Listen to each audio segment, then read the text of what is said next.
আনসারের নামে কিছু সংখ্যক দুর্বৃত্তরা আমাদের বাংলাদেশের নতুন স্বাধীনতা এনে দেওয়ার ক্ষেত্রে ছাত্র জনতা যে ভূমিকা পালন করেছে, তাদের অন্যতম সমন্বয়ক হাসনাত আব্দুল্লাহ সহ বেশ কিছু ভাইদেরকে, ছাত্রদেরকে, শিক্ষার্থীদেরকে আহত করা হয়েছে। তারা নির্মম অবস্থায় এখন ঢাকা মেডিকেল সহ বিভিন্ন হাসপাতালে চিকিৎসাধীন আছে।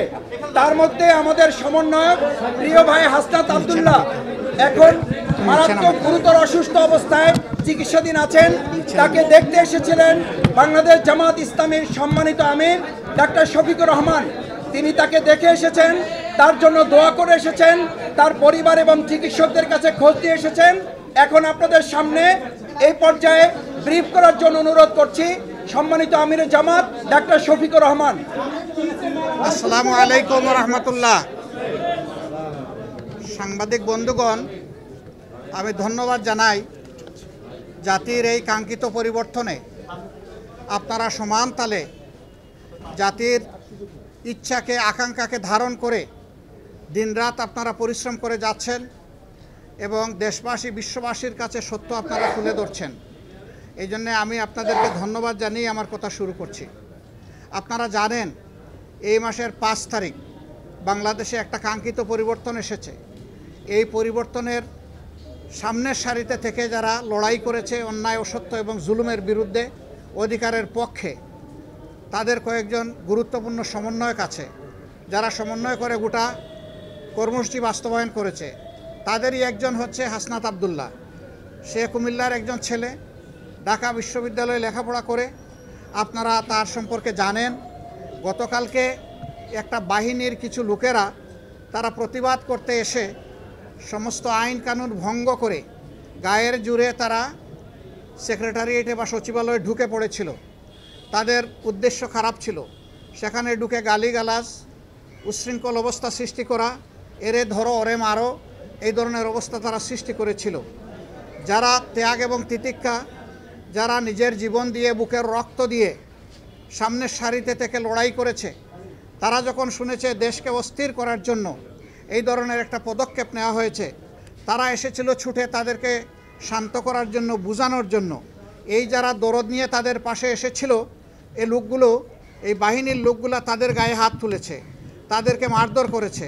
আপনারা এটা দেখেছেন এবং আপনারা এটা জেনেছেন।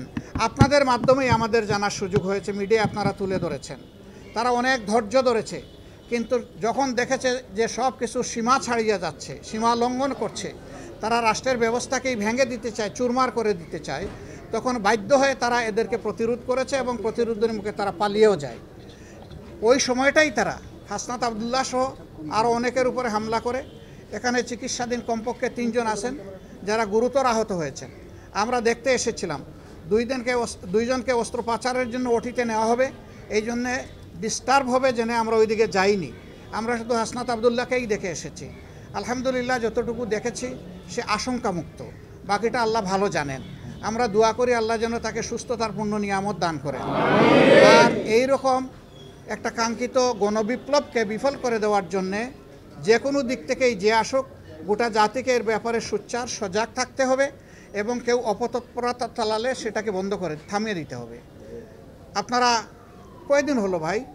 এখনও তো 1 মাস হয় নাই, সামান্য কয়টা দিন গিয়েছে। দুনিয়ার জমানো সমস্ত দাবি দেওয়া নিয়ে সবাই এখন রাস্তায় নেমে গেলে যারা এখন সরকারে বসেছেন তারা দেশটা গুছাবেন কিভাবে? এতদিন আপনাদের দাবি দেওয়া কোথায় ছিল? সেই দাবি দেওয়াগুলো এতদিন করলেন না কেন? এখন এরা দায়িত্ব নিয়েছে জনগণের অনুরোধে। তারা তো ইচ্ছা করে এখানে আসেনি। তাদেরকে যদি সহযোগিতা না করে এইভাবে ব্যতিব্যস্ত করে তোলা হয়, তাহলে রাষ্ট্র পুনর্গঠন এবং মেরামতের যে কাজটা, এটা তো তারা করতে পারবে না। এখানে সকলের দায়িত্বশীল আচরণ আমরা আশা করি। যার যার দাবি আছে একটু ধৈর্য ধরেন। 15.5 বছর যদি ধৈর্য ধরতে পারেন, 2-1 মাস একটু ধৈর্য ধরেন, ওনারা একটু গুছিয়ে আনুক, তারপরে আপনারা স্বাভাবিকভাবে, নিয়মতান্ত্রিকভাবে আপনাদের দাবিগুলো তুলে ধরেন। কিন্তু সেইটা করতে গিয়ে আপনারা সচিবালয়ে ঢুকে পড়বেন, আপনারা বিশৃঙ্খল অবস্থা সৃষ্টি করবেন, এটা তো দেশের জনগণ মেনে নেবে না। আপনারা কি দেশের জনগণের বিপক্ষে দাঁড়াতে চাচ্ছেন? এরকম যারা দুঃসাহস দেখাবে, জনগণ কিন্তু তাদেরকে ক্ষমা করবে না। আমরা আশা করব যে তাদের সকলের শুভবুদ্ধির উদয় হবে এবং কারো উস্কানিতে, ষড়যন্ত্রে তারা পা দেবে না। তারা নিজের বিবেক অনুযায়ী চলবে, দেশকে ভালোবাসবে, তারাও এদেশের পুনর্গঠনে নিজেরা দায়িত্বশীল ভূমিকা পালন করবে। আমরা সকলের কাছে সেই দায়িত্বশীল আচরণ আশা করি। আপনাদের সকলকে ধন্যবাদ।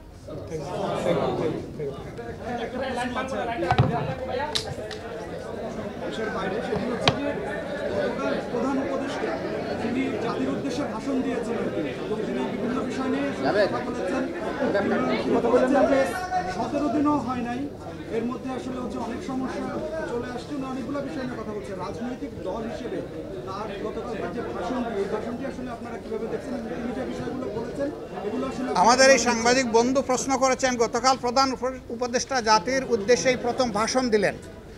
তো তিনি বলেছেন যে 17 দিনও হয় নাই, কিন্তু ইতিমধ্যে অনেক সমস্যা আমাদের দিকে ধেয়ে আসছে। সবাইকে তিনি ধৈর্য ধারণ করার জন্য অনুরোধ জানিয়েছেন, ওনাদেরকে একটু সময় দিতে বলেছেন। সামগ্রিক ভাষণকে আমরা কোন দৃষ্টিতে দেখছি? আমরা মনে করি একটা দায়িত্বশীল ভাষণ উনি দিয়েছেন। এই সময় এটাই দরকার ছিল, জাতিকে সামনের দিকে আশা জাগা নিয়ে কথা জাতির শোনা প্রয়োজন ছিল। তার বক্তব্যে তার প্রতিধ্বনি হয়েছে বলে আমরা মনে করি। তবে এটা ঠিক যে এই প্রতিধ্বনির মধ্যে আমার আকাঙ্ক্ষা পূরণ না হতে পারে, আরেকজনের আকাঙ্ক্ষা পূরণ না হতে পারে। দেখতে হবে সামগ্রিকভাবে সারা দেশবাসীর আকাঙ্ক্ষার প্রতিফলন হয়েছে কিনা।